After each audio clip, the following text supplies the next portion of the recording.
अगर आप भी क्लास 12th में हैं और आपको लगता है कि कोई ऐसी सेंट्रल आइडिया मिल जाए जिनको याद कर लेने से हमें हमारे एग्जाम में पूरे के पूरे 5 नंबर मिल जाएं, तो भाई ये क्लास आपके लिए है। और आज इस क्लास में हम देखेंगे कि ऐसी कौन सी सेंट्रल आइडिया हैं जो हमारे एग्जाम के लिए बेहद इंपॉर्टेंट हैं। तो चलिए स्टार्ट करते हैं। सबसे पहले हम देखते हैं कि हमारी कौन कौन सी सेंट्रल आइडिया हैं।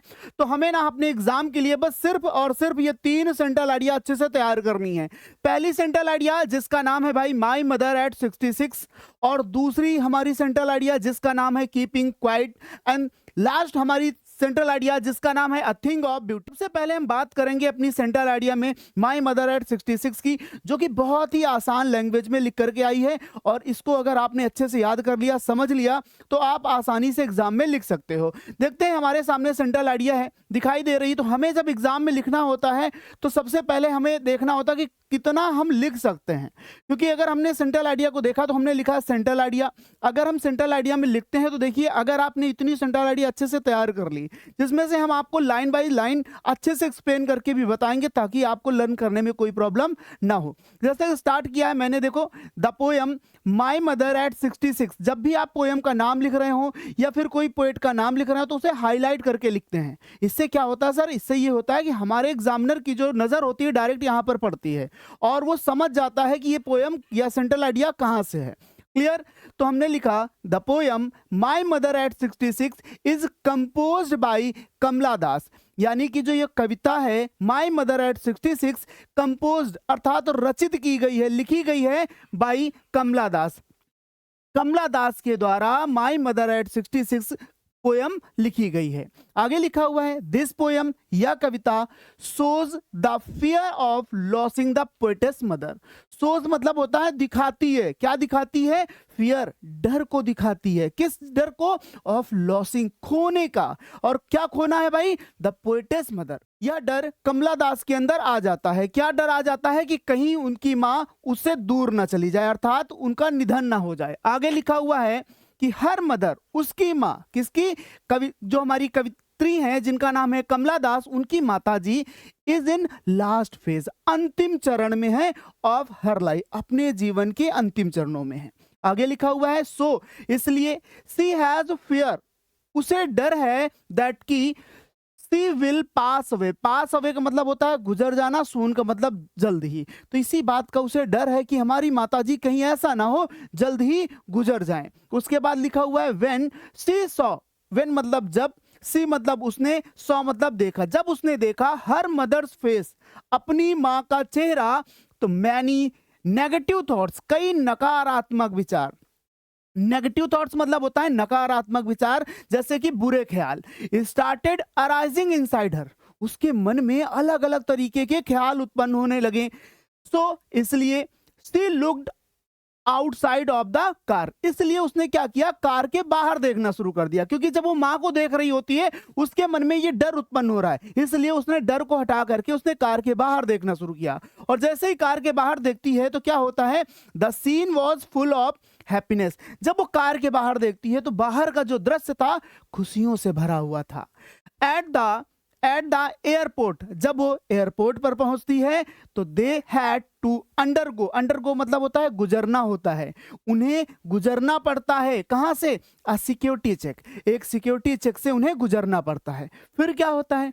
द पोएटेस मदर, जो पोएटेस, द पोएटेस यानी जो कवित्री है, द पोएटेस वॉज स्टैंडिंग, जो कवित्री थी वो खड़ी थी। कहां खड़ी थी? फ्यू यार्ड्स अवे, कुछ कदम की दूरी पर, कुछ कदम की दूरी पर खड़ी थी। फ्रॉम हर मदर, अपनी माँ से कुछ कदम की दूरी पर खड़ी थी। फिर उसके बाद शी लुक्ड, उसने देखा, उसने देखा again at her old mother, अपनी बूढ़ी माँ की तरफ दोबारा से देखा। और जब दोबारा से देखती है तो after seeing her mother's face, अपनी माँ का चेहरा देखने के बाद, अपनी माँ का चेहरा देखने के बाद, the poetess was very sad, जो कवित्री होती है ना बहुत ज्यादा दुखी हो जाती है। वॉज वेरी सैड यानी बहुत ज्यादा दुखी होती है। बट हाइडिंग हर टीयर्स, लेकिन अपने आंसुओं को छिपा करके, बट मतलब होता है लेकिन, हाइडिंग हर टीयर्स, अपने आंसुओं को छिपा करके, द पोएटेस सेड, कवित्री कहती है, क्या कहती है? सी यू सून अम्मा, अम्मा जल्द ही मिलेंगे। उसे इस बात का डर है कि कहीं ऐसा ना हो उसकी माँ गुजर जाए। लेकिन फिर भी वो इस डर को छिपाती है और दूर से ही कहती है हाथ से कि सी यू सून अम्मा, अम्मा जल्द ही मिलेंगे। ये सेंट्रल आइडिया आपको बहुत ही अच्छे से तैयार करनी है, क्योंकि एग्जाम में हमारे 3 सेंट्रल आइडिया आती हैं और उन 3 सेंट्रल आइडिया में अगर आपने इनमें से एक भी सेंट्रल आइडिया, 2 सेंट्रल आइडिया और 3 सेंट्रल आइडिया, तीनों सेंट्रल आइडिया को बेहतर तरीके से तैयार कर लिया तो हमारी टोटल 5 पोएम्स हैं और 5 में जब पेयर बनेगा ना तो एक यहां से जरूर जुड़ के जाएगा। क्लियर? आगे देखते हैं हमारी जो सेंट्रल आइडिया नंबर 2 है, जिसका नाम है भाई keeping quiet.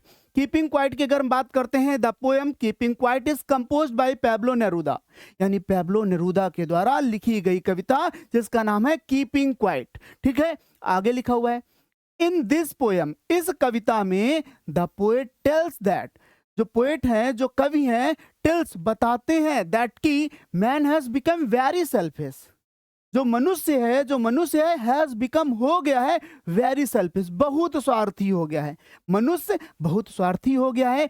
And he is facing, ही मतलब वह अर्थात मनुष्य, इज फेसिंग सामना कर रहा है, मनुष्य सामना कर रहा है ट्रबल, परेशानियों का, मनुष्य परेशानियों का सामना कर रहा है। और किस लिए? बिकॉज ऑफ, क्योंकि बिकॉज ऑफ हिज डीड्स, भाई अपने ही कार्यों की वजह से, डीड्स मतलब होता है कार्य, मनुष्य अपने ही कार्यों की वजह से बहुत ज्यादा परेशानियों का सामना कर रहा है। आगे द वर्ल्ड, यानी जो ये संसार है टुडे, ये संसार आज जो है stand divided by the man made boundaries, आज हमारा जो संसार है ना वो क्या हो चुका है भाई? डिवाइडेड हो चुका है, बट चुका है। कैसे बटा है? बाई मैन मेड बाउंड्रीज, मनुष्यों के द्वारा बनाई गई बाउंड्री, मतलब उनके अंतर जो बना दिया गया है। कैसा अंतर? ऑफ कास्ट, जाति का अंतर। कास्ट मतलब क्या हो जाएगा? जाति का अंतर। रिलीजन मतलब धर्म का अंतर। लैंग्वेज मतलब भाषा का अंतर। कल्चर मतलब संस्कृति का अंतर। और साथ ही साथ है एंड नेशनलिटी और राष्ट्रीयता का अंतर। ये जो अंतर हम मनुष्यों ने मिलकर के बना दिया है, इसी की वजह से ये संसार अलग अलग टुकड़ों में बंटता चला जा रहा है। आगे क्या लिखा हुआ है? ही आस्क्स, वह कहते हैं, हमारे जो पैब्लो नेरूदा जी हैं, ही आस्क, वह कहते हैं, ऑल द ह्यूमन बींग्स, सभी मनुष्य जाति को, ऑल द ह्यूमन बींग्स, सभी मनुष्य जाति को, to stop all the worldly activities. Stop मतलब होता है बंद कर देना, बंद कर देना चाहिए ऑल द वर्ल्डली एक्टिविटीज, यानी सांसारिक गतिविधियों को क्या कर देना चाहिए? बंद कर देना चाहिए। फॉर सम टाइम, कुछ समय के लिए। इस संसार में जितने भी जगह पे काम चल रहा है सभी को कुछ समय के लिए बंद कर देना चाहिए। इससे क्या होगा? It will help to creating, यह हेल्प करेगी, मदद करेगी, टू क्रिएटिंग बनाने में। क्या बनाने में?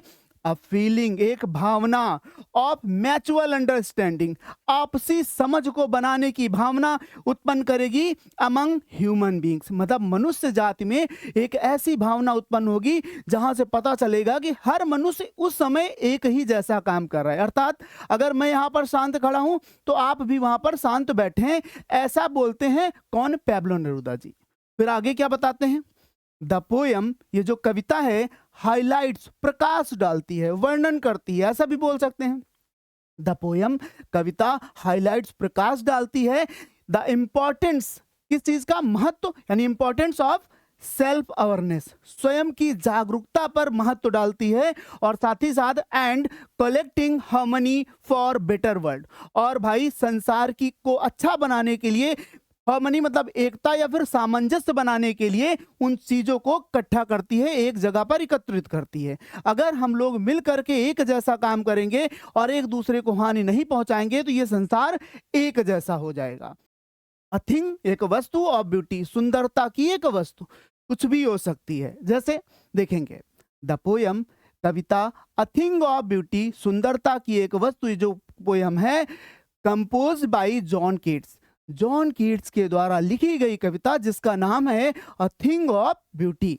क्लियर? अब आगे क्या लिखा हुआ है? द पोयम, यानी जो कविता है, गिव्स अस, हमें देती है, ये कविता हमें देती है, क्या देती है? अ मैसेज, एक संदेश देती है।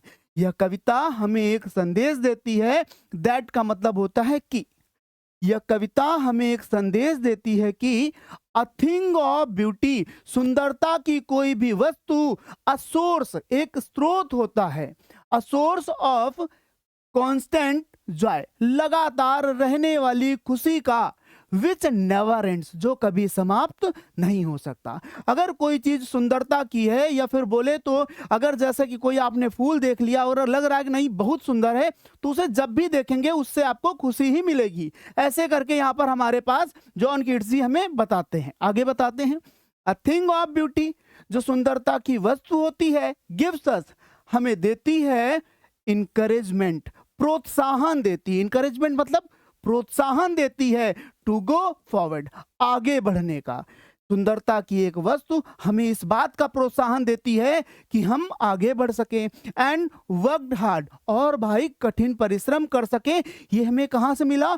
ये हमें मिला जब हम देखते हैं कोई सुंदरता की वस्तु। जैसे आपके पास आपकी माता जी, वो आपके लिए है थिंग ऑफ ब्यूटी। जब आप उन्हें देखते हैं तो लगता है कि कुछ इनके लिए करना है, करना है और करना है। फिर आप क्या करते हो? फिर आप वर्क हार्ड करते हो और अपने आप को क्या करते हो? गो फॉरवर्ड, आगे बढ़ाने के लिए कुछ ना कुछ मेहनत प्रतिदिन करते हो।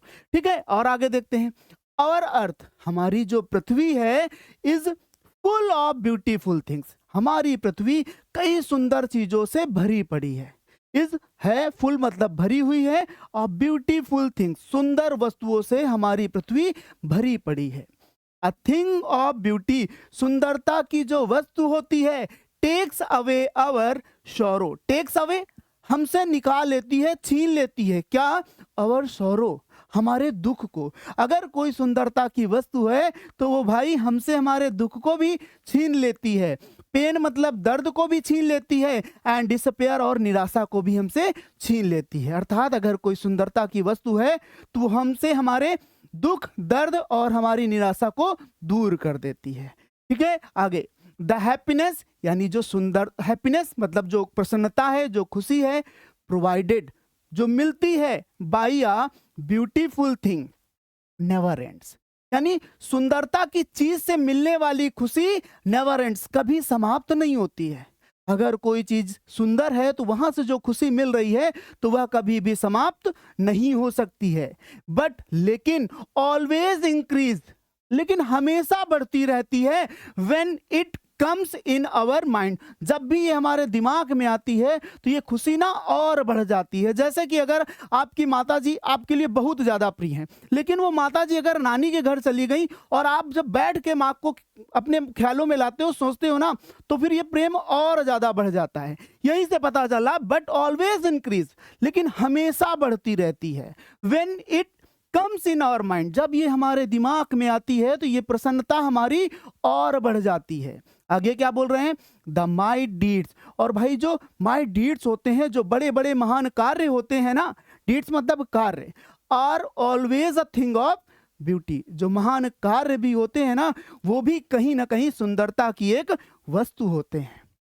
बिकॉज, क्योंकि they had done their best for the society, क्योंकि ऐसे कार्य समाज की भलाई के लिए एक अच्छा कार्य करते हैं, या फिर बोल सकते हैं दे हैड डन, ये जो कार्य होते हैं, किए जाते हैं, देयर बेस्ट, वे अपना अच्छा कार्य करते हैं, किस लिए? फॉर द सोसाइटी, समाज के लिए।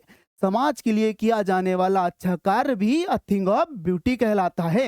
यानी अगर आपने गरीबों की मदद की, किसी की कुछ भलाई की, तो वो भी कहीं ना कहीं अ थिंग ऑफ ब्यूटी है। कम से कम अगर भलाई करने किया है किसी ने, तो शाम को सुकून से सो तो सकता है ना, चैन से सो सकता है ना, तो वो भी एक अ थिंग ऑफ ब्यूटी कहलाती है। आगे, ऑल द ब्यूटीफुल थिंग्स, सारी सुंदर वस्तुएं, are like an endless fountain, सारी सुंदर वस्तुएं आर हैं लाइक एन एंडलेस फाउंटेन, कभी ना बंद होने वाले फाउंटेन मतलब फव्वारे के जैसे।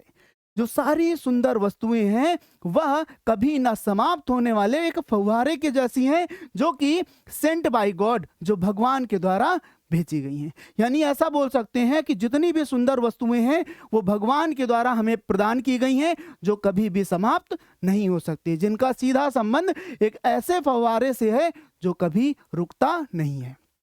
अब क्या करना है आपको? अब आपको ये तीनों सेंट्रल आइडिया कम से कम 1 से 2 बार लिख करके प्रैक्टिस करनी है। और अगर आपको सेंट्रल आइडिया समझ में आई है तो आप कमेंट करके जरूर बताएंगे कि अगला टॉपिक कौन सा होना चाहिए।